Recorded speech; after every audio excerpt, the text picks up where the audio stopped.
Travel every কর্নারের আরও একটা নতুন ভিডিওতে আপনাদের স্বাগত জানাই। আজকে আপনাদের সন্ধান দেব এমন একটা জায়গার যেখানে রয়েছে একটা খুব সুন্দর মন্দির, যেই মন্দিরকে দ্বিতীয় বৃন্দাবন ধামও বলা হয়ে থাকে। মন্দিরটা কোথায় রয়েছে, কিভাবে যাবেন, একদিনে কিভাবে ঘুরে আসবেন, সমস্ত ইনফরমেশন এই ভিডিওতে শেয়ার করব।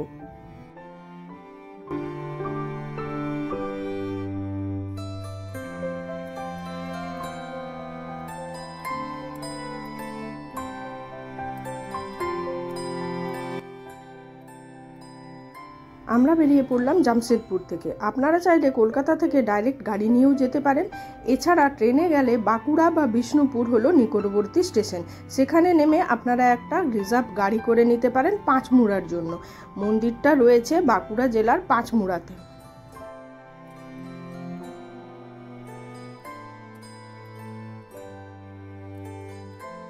আমরা পৌঁছে গেছি মন্দিরের সামনে। মন্দিরের বাইরে অনেক দোকানপাটও রয়েছে আর পার্কিংয়েরও ব্যবস্থা রয়েছে। এবার চলুন আপনাদের পুরো ভেতরটা ঘুরে দেখাই। এই মন্দিরকে বলা হয়ে থাকে ত্রিধারা মিলন কেন্দ্র বা বাঁকুড়ায় দ্বিতীয় বৃন্দাবন ধাম বা পাঁচমুড়া রাধাকৃষ্ণ মন্দির। তো আপনারাও মাত্র একদিনেই এই মন্দিরে দর্শন করে ভোগ খেয়ে ঘুরে যেতে পারেন।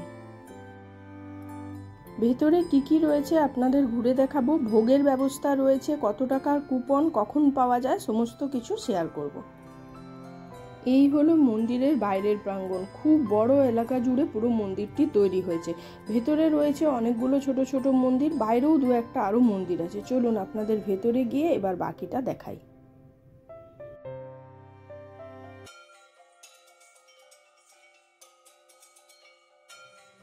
এই হলো মন্দিরের মেইন দরজা বা মুখ্য দ্বার, যেখানে রয়েছে রাধাকৃষ্ণর মূর্তি।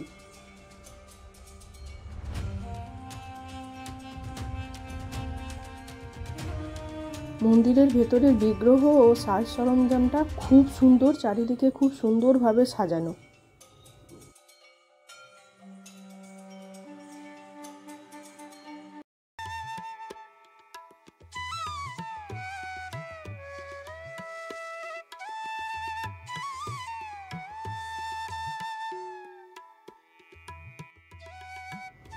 মন্দিরের ভেতরের প্রাঙ্গণটা বেশ বড়, অনেক জায়গা রয়েছে চারিদিকে বসার।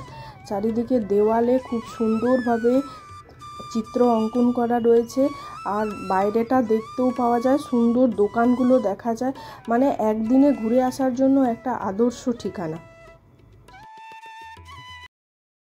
মন্দির পুরো ফাঁকা, অনেক বড় পরিসর এবং দেখতে খুবই দারুণ। এখানে অনেক কাজ হয়েছে, আরও অনেক কাজ বাকি রয়েছে। তবে আপনারা যদি এখানে বিষ্ণুপুর আসেন তবে অবশ্যই এখানে আসবেন, মানে দেখবেন খুবই ভালো লাগবে। এইখানে থাকার ব্যবস্থা, খাওয়ার ব্যবস্থা সবই রয়েছে। এইখানে রুমও প্রোভাইড করে দেওয়া হয়। যদি আপনারা বিষ্ণুপুরে রুম না পান তাহলে এইখানে এসেও থাকতে পারেন। এইখান থেকে প্রায় 30 থেকে 35 কিলোমিটার রয়েছে বিষ্ণুপুর। তো আপনারা বাসেও আসতে পারেন কিংবা নিজের গাড়িতেও যদি আসতে পারেন, কিংবা অটো টোটো কার ভাড়া করেও আসতে পারেন।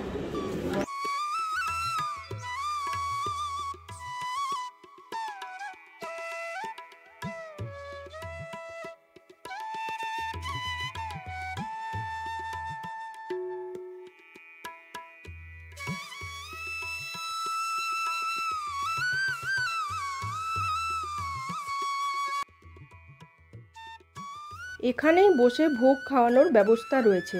প্রায় প্রতিদিন 2000 লোকের ভোগের ব্যবস্থা করা হয়।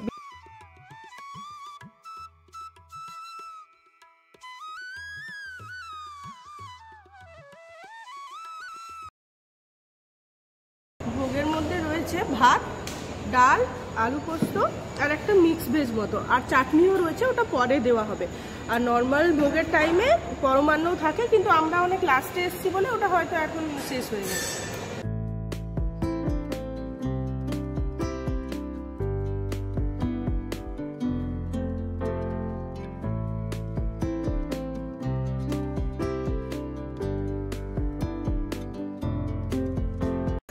ভোগ তো খাওয়া হয়ে গেছে।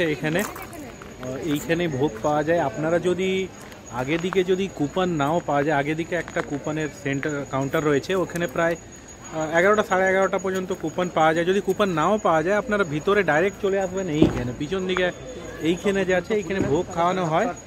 ইভেন যদি আপনারা খেতে চান 2টো 2:30টা বেজে গেছে, 3টা বেজে গেছে, 4টা বেজে গেছে, তাও আপনারা এসে একবার চেক করে নেবেন, কারণ এইখানে যে আছে মানে খাবার শেষ হয় না, খাবার সবসময় বেড়েই থাকে। তো আপনারা যদি কুপন নাও কাটিয়েছেন তাহলেও আপনারা পেয়ে যাবেন এখানে, যেমন আমরা আজকে পেয়ে গেছি।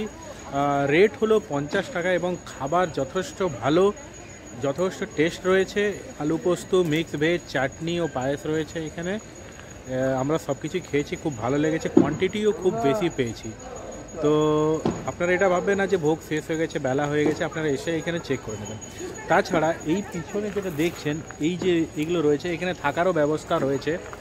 এইখানে আপনার রুম প্রায় 500 টাকার মতন রয়েছে রুম রেট, বেশি কমও হতে পারে, তবে 500 টাকা থেকে শুরু আমরা জিজ্ঞাসা করে পেয়েছি। তো এইখানেও থাকার ব্যবস্থা রয়েছে। এবার মন্দির 1টা 12:30 1টা নাগাদ বন্ধ হয়ে যায় এবং আবার 3:30টাতে খুলে। তো আমরা অপেক্ষা করছি 3:30টার সময় মন্দির খুলবে এবং আমরা দর্শন করব। 6:30টার দিকে আরতি হয় মন্দিরে, আর এমনি মন্দির বললেন যে 7:30টা 8টা অবধি খোলা থাকে সন্ধ্যেবেলায়, আর যদি ভক্ত বেশি থাকে হয়তো তাহলে 9টা অবধিও খোলা থাকে মোটামুটি। তো এখন আমরা ভোগ খেয়ে নিয়েছি, পেট ভরে গেছে, এবার আমরা একটু ঘোরাঘুরি করছি, আপনাদেরও চারিদিকে দর্শন করাবো।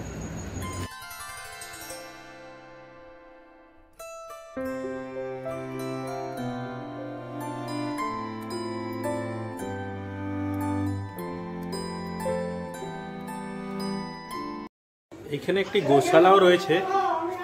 এই গোশালার মধ্যে প্রায় 48টি গরু রয়েছে এবং এখানে আমাদের দেখাশোনা করা হয়। তো এইসব জিনিস এখন খুব কমই দেখতে পাই, আমাদের শহরে তো একদমই নেই। এইখানে এই মন্দিরেই 48টি গরু দেখাশোনা করা হয়। তো দেখুন পিছনে, এইসব এখন শুধু গ্রামেই দেখতে পাওয়া যায়, শহরে একদমই নেই। তো এই যে আমার ছেলে অংশুর আনন্দ ওইখানে রয়েছে, এতগুলো গরু একসাথে দেখে ও ভিতরে আসবে। দাঁড়ান তো নিয়ে আসি।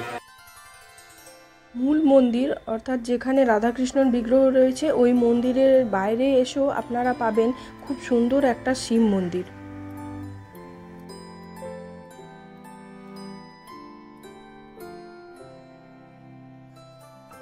এছাড়া একটা রাম মন্দিরও রয়েছে।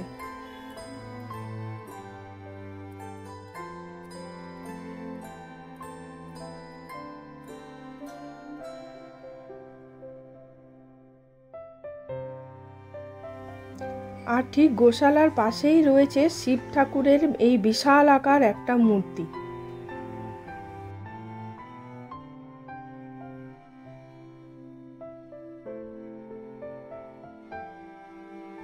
আমরা বিষ্ণুপুর থেকে ফেরার পথে এই পাঁচমুড়া মন্দিরে যাই। তো আপনারাও চাইলে এরই সাথে বিষ্ণুপুর ট্যুরটাও করে নিতে পারেন। বিষ্ণুপুর ভ্রমণের একটা সম্পূর্ণ ভিডিও আমাদের চ্যানেলে রয়েছে, আপনারা চাইলে একবার দেখে নিতে পারেন। আপনাদের মন্দিরের সমস্ত ইনফরমেশান দিয়ে দিলাম। যদি ভালো লাগে অবশ্যই ভিডিওটাতে লাইক কমেন্ট করবেন, শেয়ার করবেন। আর আপনারাও চাইলে প্ল্যান করে মাত্র একদিনই ঘুরে আসতে পারেন এই ত্রিধারা মন্দির থেকে।